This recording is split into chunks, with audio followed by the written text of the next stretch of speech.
জাকির নায়েক। আমার নাম গোলাপচাঁদ বিশ্বকর্মা। আমার প্রশ্নটা হলো, বকরি ঈদ এটা কিছুদিন পরেই হবে এই বছরে। আর মুসলিমরা তারা বিশ্বাস করে যে এই বকরি ঈদে তারা কোরবানি দেয় ছাগল, মহিষ, গরু, বিভিন্ন পশু।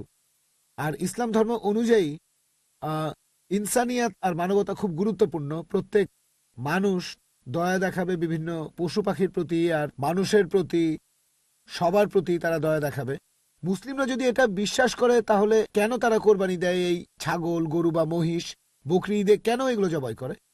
মুসলিমরা যে কাজটা করে সেটা কি মানবতার পক্ষে আছে, মানে মানবতা বা ইনসানিয়াত? ভাই খুব সুন্দর প্রশ্ন করলেন যে আমরা বকরি ঈদে কেন গরু ছাগল কোরবানি দেই। বকরি ঈদ না হলে কি কোরবানি দিতে না না, পারবো? যে কোনো পশুর কথা বলতে পারেন। প্রশ্নটা হচ্ছে ঈদ না হলে কি কোরবানি দিতে পারবো। তারা কোরবানি দেয়, পশু হত্যা করে। আপনাকে আমি প্রশ্ন করছি বকরি ঈদ বাদে অন্য সময় কোরবানি দিলাম, এটার কি অনুমতি আছে? না না, এরকম তাহলে প্রশ্নটা এরকম কেন? তার এরকমও বদলে করা যাবে ডাইরেক্ট না। প্রশ্ন করেন আমরা নন ভেজ খাই কেন। ঠিক, আপনার প্রশ্নটা বুঝতে পারছি না। আপনি তো জানতে চাচ্ছেন আমরা নন ভেজ খাবার খাই কেন, মাংস খাই কেন। আমার প্রশ্নটা হলো বকরি ঈদের সময় নিয়ে আর অন্যান্য সময়গুলো। আচ্ছা ঠিক আছে, দুটোরই উত্তর দিচ্ছি। বকরি ঈদে যেটা হয় আল্লাহ পবিত্র করে বলছেন সূরা হজ অধ্যায় নম্বর 22, আল্লাহ সুবহানাহু ওয়া তাআলার কাছে মাংস বা রক্ত পৌঁছায় না, আল্লাহর কাছে পৌঁছায় তোমাদের তাকওয়া। অন্য ধর্মে এরকম না। অন্যান্য ধর্মে উৎসর্গের সময় পশু বলি দিয়ে ফেলে রাখে একটা বেদিতে একজন দেবতার সামনে। সেটা খায় কে? ঈশ্বর খান। ইসলাম ধর্মে যখন কোরবানি দেই আমরা কি করি? কমপক্ষে 1/3 অবশ্যই গরিব লোককে দিতে হবে, 1/3 দেব আত্মীয় আর বন্ধুদের, বাকিটা নিজের জন্য রাখবো। নিজের জন্য ম্যাক্সিমাম 1/3 রাখতে পারবেন। চাইলে আপনি পুরোটাই দান করে দিতে পারেন। তাহলে যখন কোরবানি দিচ্ছি তখন কি করছি? মানুষ জাতির উপকার করছি। আমরা তাদের জন্য খাবার দিচ্ছি। এখন কাউকে খাবার দেয়া এটা কি ভালো না খারাপ?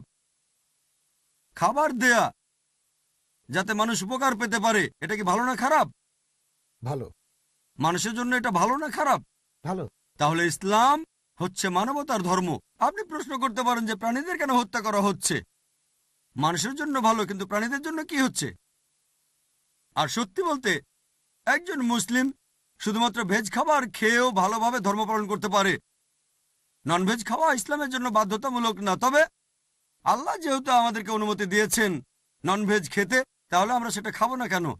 আল্লাহ পবিত্র কোরআনে বলেছেন সূরা মাইদা অধ্যায় নম্বর 5 আয়াত নম্বর 1, সেই চতুষ্পদ প্রাণীর মাংস খাও যেগুলো তোমাদের জন্য হালাল করা হয়েছে। আল্লাহ বলেছেন সূরা নাহল অধ্যায় 16 আয়াত নম্বর 5, তিনি চতুষ্পদ প্রাণী সৃষ্টি করেছেন যাতে করে তোমরা উপকার পেতে পারো এবং তাদের মাংস খেতে পারো। এই কথাটা আবারও আছে সূরা মুমিনুন অধ্যায় নম্বর 23 আয়াত নম্বর 21, যে গবাদি পশুর মধ্যে রয়েছে নিদর্শন, তাদের উদরের দুধ পান করো এবং তাদের মাংস তোমরা খাও। তাহলে যেহেতু আল্লাহ আমাদের অনুমতি দিয়েছেন, তাহলে ননভেজ খাবো না কেন? এবার লজিক্যাল কারণে আসি। এখনকার বিজ্ঞান বলছে যে নন ভেজ খাবারে, মাংস জাতীয় খাবারে প্রচুর ভিটামিন থাকে, আর এটাই একমাত্র খাবার যেখানে পরিপূর্ণ আমিষ আছে। আমাদের মানুষের শরীরে 23 রকমের অ্যামিনো অ্যাসিড আছে যেগুলোর প্রয়োজন হয়। এগুলোর মধ্যে 8টা অ্যামিনো অ্যাসিড শরীর তৈরি করতে পারে না, এগুলো পাই আমরা খাবার থেকে। এমন কোনো ভেজ খাবার নেই যেখানে এই 8টার সবগুলোই পাবেন। শুধুমাত্র মাংস জাতীয় বা নন ভেজ খাবারেই এই 8টা অ্যামিনো অ্যাসিডই পাবেন। এছাড়াও যদি আপনারা দাঁত পরীক্ষা করেন তৃণভোজী প্রাণীদের, গরু, ছাগল, ভেড়া, তাদের দাঁতগুলো সমান। তারা শুধু ভেজ খাবার খায়, মাংস খেতে পারে না। এরপর যদি দাঁত পরীক্ষা করে দেখেন মাংসাশী প্রাণীদের, বাঘ, সিংহ, চিতাবাঘ, তাদের মুখের দাঁতগুলো সূচালো যাতে মাংস খেতে পারে, এই জন্য তাদের দাঁতগুলো থাকে সূচালো। তারা শুধু মাংসই খায়, ভেজ খাবার তারা খেতে পারে না। যদি আয়নার সামনে দাঁড়িয়ে আপনার দাঁতগুলো দেখেন, আমাদের সূচালো দাঁত আছে, আবার সমান দাঁতও আছে। আমরা সব ধরনের খাবারই খেতে পারি। যদি আল্লাহ চাইতেন শুধু ভেজ খাবারই খাবো, তাহলে আমাদেরকে সূচালো দাঁত দিলেন কেন? ননভেজ খাওয়ার জন্য। এছাড়াও তৃণভোজী প্রাণীদের যে পরিপাকতন্ত্র, গরু, ছাগল বা ভেড়ার শুধু ভেজ খাবার হজম করতে পারে, ননভেজ হজম করতে পারে না। আর মাংসাশী প্রাণীদের পরিপাকতন্ত্র, বাঘ, চিতাবাঘ, সিংহ শুধু মাংস হজম করতে পারে, ভেজ হজম করতে পারে না। আবার মানুষের যে পরিপাকতন্ত্র সেখানে আছে ক্ষুদ্রান্ত এবং বৃহদান্ত্র। ভেজ খাবার হজম করতে পারে, নন ভেজ হজম করতে পারে। যদি আল্লাহ চাইতেন যে আমরা শুধু ভেজ খাবারই খাবো, তাহলে দুটোই হজমের পরিপাকতন্ত্র দিলেন কেন? এছাড়াও অনেক ভুল ধারণা আছে যে হিন্দুদের ননভেজ খাবার খাওয়া উচিত না। এটা ভুল ধারণা। যদি হিন্দু ধর্মগ্রন্থ পড়েন, এটা আছে মনুস্মৃতিতে অধ্যায় নম্বর 5 অনুচ্ছেদ 30। ঈশ্বর প্রাণী বানিয়েছেন, তাদেরকে কেউ খাবে আর কাউকে খাবে অন্যরা। যদি তুমি খাওয়ার জন্য সৃষ্টি করা প্রাণী খাও তাহলে কোনো পাপ হবে না। মনুস্মৃতিতে আছে অধ্যায় 5 অনুচ্ছেদ 31 যে ঈশ্বর কিছু প্রাণীকে সৃষ্টি করেছেন উৎসর্গের জন্য। সেই ধরনের প্রাণীকে হত্যা করো, কোনো পাপ হবে না। মনুস্মৃতিতে আছে অধ্যায় নম্বর 5 অনুচ্ছেদ 40 যে উৎসর্গের জন্য প্রাণী হত্যা কোনো পাপ নয়। হিন্দু ধর্মগ্রন্থে এরকম আরো অনুচ্ছেদ আছে, বেদেও আছে যে মুনি আর ঋষিগণ ননভেজ খাবার খেত, তারা গরুর মাংস খেত।